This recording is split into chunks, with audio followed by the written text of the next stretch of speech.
নমস্কার বন্ধুরা, আমি রুমেলা। রুমিস টেস্ট অ্যান্ড ট্রাভেলসে সকলকে স্বাগত। গরমকাল মানেই পটলের বিভিন্ন পদ। আজ আমি বন্ধুদের জন্য নিয়ে এসেছি পটল কোরমার রেসিপি। চলুন দেখে নেওয়া যাক রেসিপিটা। প্রথমে পটলের খোসাগুলোকে ভালোভাবে ছাড়িয়ে নিতে হবে। এই রেসিপিটা বেসিক্যালি আলু ছাড়াই হয়। আলু ছাড়াই ভালো লাগে কারণ গ্রেভিটা এত দুর্দান্ত স্বাদের হয়। কিন্তু কেউ যদি মনে করে থাকেন আলু ছাড়া ঠিক জমে না, তারা কিন্তু ইচ্ছা করলে সামান্য আলু দিতেও পারেন। দেখতে পাচ্ছেন পটলগুলোকে আমি ভালোভাবে ছাড়িয়ে নিয়েছি।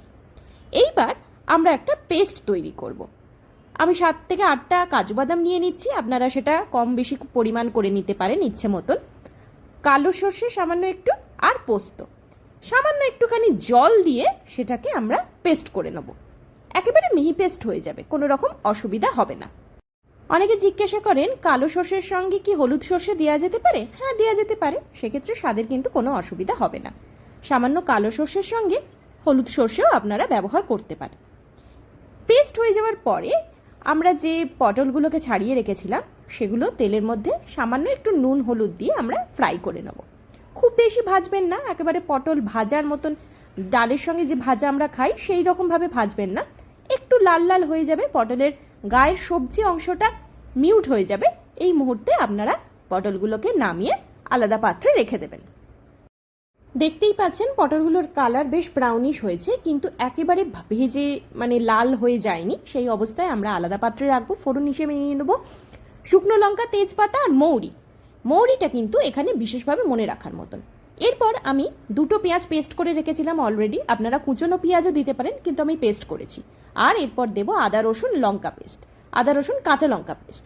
কাঁচা লঙ্কাটা আপনারা গোটাও দিতে পারেন, কিন্তু আমি এখানে পেস্ট হিসেবে ব্যবহার করেছি। আর এরপরে দেবো টমেটো পিউরি।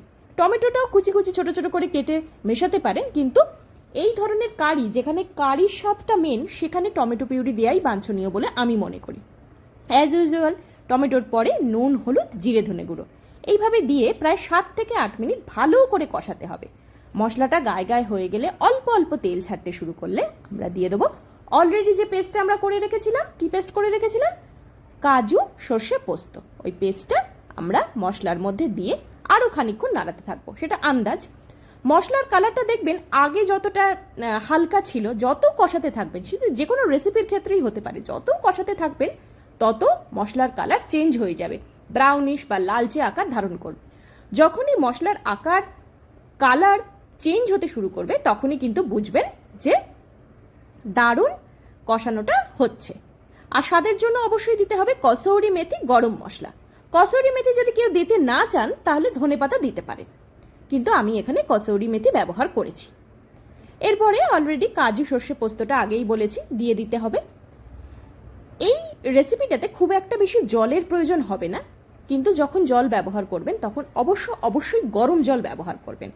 কারণ জল দিতে হবে না এই কারণেই বলছি, পটলগুলো আগে থেকেই আমাদের অলরেডি ভাজা আছে, সেই কারণে অর্ধেক সেদ্ধ হয়েই আছে। পটলগুলোকে দিয়ে একটু নাড়াচাড়া করলেই আমরা নামিয়ে নিতে পারবো বা গরম গরম পরিবেশন করতে পারবো পটল কোরমা রেসিপি। রেসিপিটা কেমন লাগলো? ভালো লেগে থাকলে like share subscribe my channel Rumi's taste and travels, আর পাশে থাকা বেল আইকনটাকে অবশ্যই প্রেস করবেন। Bye bye and take care.